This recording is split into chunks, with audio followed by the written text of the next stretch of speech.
Hoje, o principal objetivo desse treinamento é mostrar aos senhores as principais questões tributárias envolvidas no exercício da atividade profissional autônomo. Nós podemos encontrar uma definição de profissional autônomo no Regulamento da Previdência Social. O profissional autônomo, segundo o Regulamento da Previdência Social, é um contribuinte obrigatório da Previdência, e essa definição se encontra no inciso 5º do artigo 12 da Lei 8.212 de 91. Nas letras G e H do artigo 12 da Lei 8.212/91, o profissional autônomo pode ser tipificado ou caracterizado como sendo quem presta serviço de natureza urbana ou rural em caráter eventual a uma ou mais empresas sem relação de emprego, e como sendo a pessoa física que exerce por conta própria atividade econômica de natureza urbana com fins lucrativos ou não. Eu sempre gosto de lembrar nos treinamentos dos quais participo do conceito de tributo que é dado pelo Código Tributário Nacional no seu artigo 3º. O artigo 3º do Código Tributário Nacional dispõe o seguinte: no artigo 3º, tributo é toda prestação pecuniária compulsória em moeda ou cujo valor nela se possa exprimir, que não constitua sanção de ato ilícito instituída em lei, cobrada mediante atividade administrativa plenamente vinculada.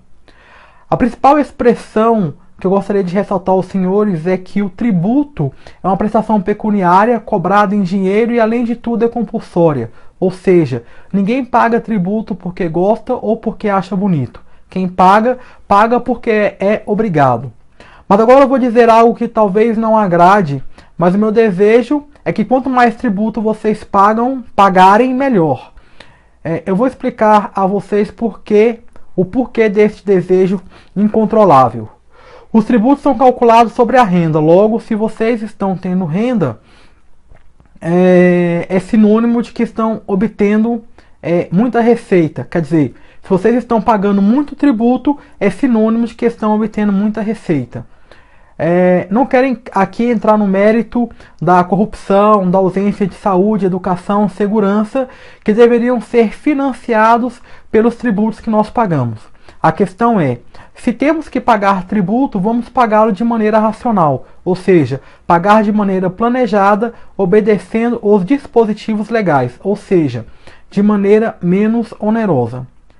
Assim sendo, é melhor dar ao Estado aquilo que é dele por direito, ou seja, dar ao Estado aquilo que está expresso na legislação vigente. Para desenvolver sobre os aspectos tributários do profissional autônomo, será necessário passar por alguns conceitos. Conceito de tributo. Tributos são os impostos, taxas e contribuição de melhoria. Essa é a teoria tripartida que consta no artigo 5º do Código Tributário Nacional. Conceito de receita. Receita é o dinheiro recebido pela prestação de serviço. Conceito de base de cálculo. Base de cálculo é o valor da receita ajustada pelas adições, exclusões e compensações permitidas através de lei específica. É o valor definido pelo fisco sobre o qual incidirá as alíquotas apropriadas para o cálculo dos tributos. Despesas dedutíveis. São gastos que, segundo determinação legal, podem reduzir a base de cálculo do tributo devido pelo contribuinte. São gastos necessários à atividade da empresa e à manutenção da empresa, assim denominada fonte produtora. Este conceito está previsto no artigo 299 do Regulamento do Imposto de Renda. Estaremos aqui usando algumas analogias de alguns conceitos utilizados também para as empresas de lucro real, mas a comparação é válida. Carnê-leão. Definição de carnê-leão. É o imposto devido mensalmente pelas pessoas físicas que receberem de outras pessoas físicas ou de fontes recebidas no exterior, que não tenham sido tributados na fonte, no país, segundo o artigo 106 do Regulamento do Imposto de Renda. Livro-caixa. Livro-caixa é um controle que contém um registro de todos os recebimentos e pagamentos efetuados pelo profissional autônomo. É onde o autônomo irá registrar todas as receitas e todas as despesas necessárias à manutenção da sua atividade. Tabela progressiva. A tabela progressiva é uma tabela divulgada pela Receita Federal que determina o limite de isenção do imposto de renda, bem como as faixas, alíquotas e deduções a serem utilizadas para que as pessoas físicas possam calcular o imposto de renda devido. Vamos falar aqui sobre lucro presumido. Lucro presumido é um regime de tributação, ou seja, é um método de cálculo do imposto de renda e da contribuição social definido em lei, onde é aplicada sobre a receita bruta uma alíquota de presunção de lucro, que será o objeto de cálculo do imposto de renda e da contribuição social. Depois de fixado todos esses conceitos, é preciso fazer o acompanhamento da receita obtida e do tributo recolhido para se verificar o momento oportuno para deixar de ser tributado como pessoa física, ou seja, como autônomo, para ser tributado como pessoa jurídica, ou seja, abrir uma empresa e ter uma outra estrutura de contribuição tributária. Em uma outra oportunidade, iremos tratar das formas jurídicas para abertura de empresa. Se sociedade, se empresa individual de responsabilidade limitada ou ilimitada, ou se sociedade empresarial. Vamos agora aqui fazer uma comparação sobre a carga tributária entre uma pessoa física, um profissional autônomo e uma pessoa jurídica, ou seja, uma empresa. Existem alguns tributos que são comuns aos autônomos, pessoas físicas, e às empresas, pessoas jurídicas. São tributos comuns, salvo as excepcionalidades da lei, aos autônomos e às empresas. O imposto de renda. Na pessoa física, o imposto de renda é calculado com base na tabela progressiva, cuja alíquota pode variar de 7,5% a 27,5%. Na pessoa jurídica, esse tributo pode ter uma carga tributária que pode variar de 4,8% a 8% sobre a receita bruta. Aqui nós estamos comparando com base numa empresa tributada no lucro presumido. A base de cálculo pode ser a receita bruta, o lucro fiscal, baseado na diferença entre a receita e despesa, mais ou menos as adições e exclusões conforme a legislação vigente. O INSS é comum aos autônomos e às pessoas jurídicas, e a alíquota é de 20% sobre a base de cálculo, que normalmente é o total dos rendimentos ou do lucro fiscal. No recolhimento do INSS, muitas pessoas cometem o equívoco de informar uma base de cálculo do INSS muito diferente da base de cálculo do imposto de renda. Esta inconsistência é facilmente verificada pela Receita Federal, cruzando os valores da declaração de imposto de renda da pessoa física com os recolhimentos efetuados ou não pelo contribuinte. O ISS também é comum aos autônomos e às empresas. No caso dos autônomos, o valor é fixado anualmente pela Secretaria de Fazenda e até então pode ser pago em 4 parcelas. Aqui nós estamos citando um exemplo da Secretaria de Fazenda do Distrito Federal. Já as empresas podem recolher o ISS com base em um percentual que pode variar de 2% a 5% sobre a receita bruta e com base em um valor fixo a depender da composição societária, que é o caso do ISS uniprofissional. A contribuição social sobre o lucro líquido, o PIS e a COFINS são tributos exclusivos das empresas. Em se tratando de uma empresa tributada com base no lucro presumido, a carga tributária da contribuição social é de 2,88% sobre a receita bruta.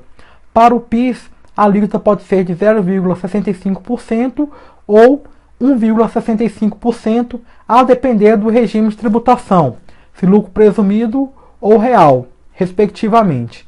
Para a COFINS, a alíquota pode ser de 3% ou de 7,6%, também a depender do regime de tributação, se lucro presumido ou lucro real.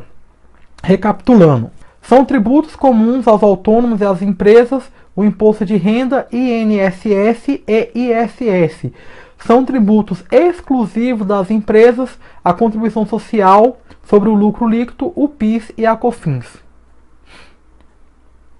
O contribuinte individual, que é o profissional liberal, o autônomo, é segurado obrigatório da Previdência Social, conforme tratamos anteriormente. A contribuição social previdenciária do segurado contribuinte individual Para fatos geradores ocorridos a partir de 1º de abril de 2013, observado o limite máximo do salário de contribuição será de 20%, incidente sobre a remuneração oferida em decorrência da prestação de serviço às pessoas físicas e sobre a remuneração que lhe for paga ou creditada no decorrer do mês pelos serviços prestados a entidades também beneficentes de assistência social, entidades isentas e das contribuições sociais e da retribuição do cooperado. Quando prestar serviços a pessoas físicas e a entidade beneficiente em gozo de isenção da cota patronal por intermédio da cooperativa de trabalho. Existe também a alíquota de 11% incidente sobre a remuneração que lhe for paga ou creditada no decorrer do mês pelos serviços prestados à empresa. O contribuinte individual tem direito a alguns benefícios previdenciários, a saber, aposentadoria por tempo de contribuição, aposentadoria por idade, aposentadoria por invalidez, auxílio-doença, salário maternidade, reabilitação profissional. Isso está previsto na Instrução Normativa da Secretaria da Receita Previdenciária, número 3, de 2005. É prática de alguns profissionais que, independente da renda obtida, calcularam o INSS com base em um salário mínimo. Esta rotina já está sendo fiscalizada pela Receita Federal e pela Receita Previdenciária, que tem comparado a renda informada na declaração de imposto de renda da pessoa física com o montante de INSS recolhido pelo profissional autônomo. Verificada a divergência, o profissional autônomo é chamado para prestar esclarecimentos que, caso não sejam suficientes, culminará em uma autuação fiscal. Esta é a tela da ficha da declaração de imposto de renda da pessoa física, onde se faz o registro dos rendimentos recebidos de pessoa física. Observe na tela que o contribuinte informa o seu número do NIT ou número do PIS/PASEP, que é um número de controle do autônomo junto ao INSS. Como podemos ver nessa tela, a Receita Federal controla na declaração de imposto de renda não somente o valor dos rendimentos, mas o mês em que eles ocorreram, podendo desta forma cobrar juros e multas quando o INSS, por exemplo, é recolhido fora do prazo. Em alguns casos, dependendo da atividade, é necessário informar o CPF do titular e do beneficiário do serviço.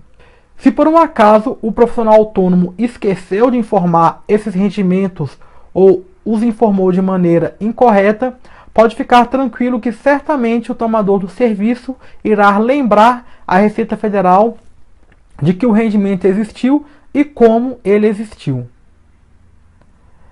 Vamos agora falar sobre despesas dedutíveis no livro caixa. O que são despesas dedutíveis para fins de escrituração do livro caixa? Pois bem, a seguir iremos exemplificar algumas despesas e sua classificação fiscal, se dedutível ou não. Despesa de custeio. Considera-se despesa de custeio aquela indispensável à atividade do profissional, como aluguel de sala comercial, gastos com água, luz, telefone, material de expediente ou de consumo e contratação de pessoal.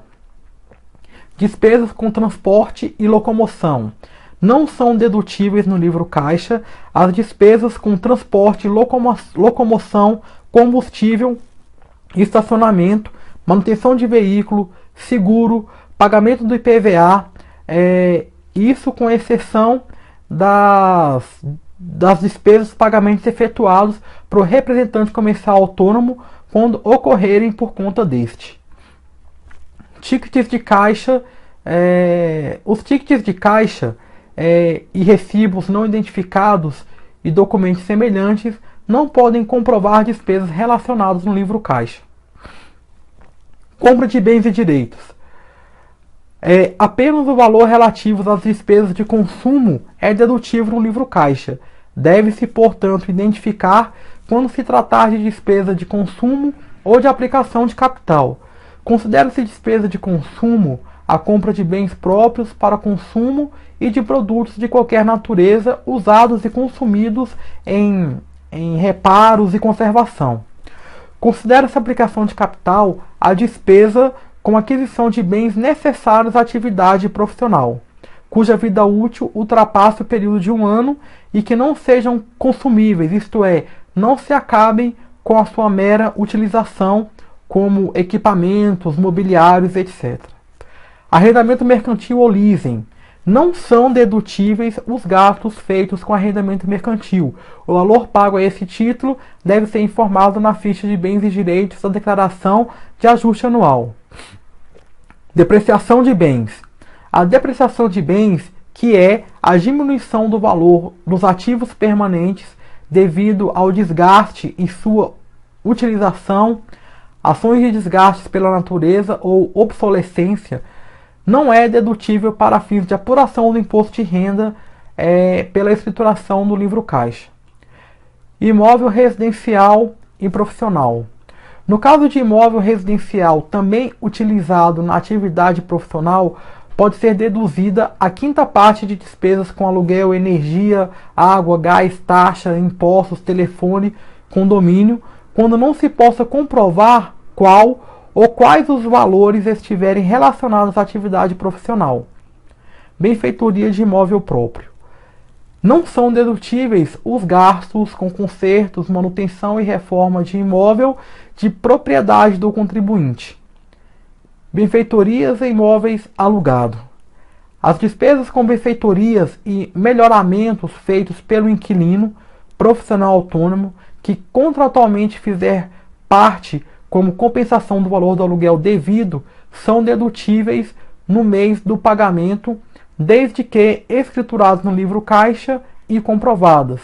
Neste caso, estamos diante da situação de permuta, ou seja, o inquilino deixa de pagar o aluguel, porém apresenta os gastos realizados com as benfeitorias do imóvel alugado a título de compensação do aluguel devido. Assinatura de publicações, compras de roupas do profissional autônomo. As despesas com roupas especiais e publicações necessárias à atividade do profissional autônomo podem ser deduzidas desde que escrituradas em livro caixa e devidamente comprovadas. Contribuições a sindicatos, associações e conselhos.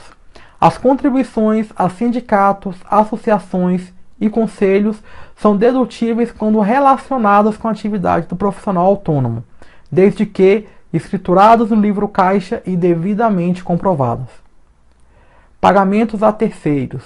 O profissional autônomo pode deduzir pagamentos feitos a terceiros que com ele tenham vínculo empregatício, desde que escriturados no livro caixa e devidamente comprovados.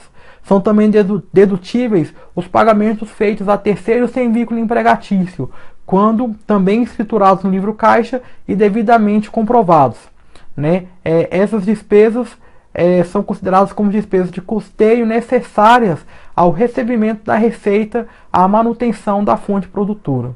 Essas despesas são dedutíveis no mês do pagamento, mesmo que se trate de serviço prestado em mês ou meses anteriores do mesmo ano, ou em ano ou anos anteriores.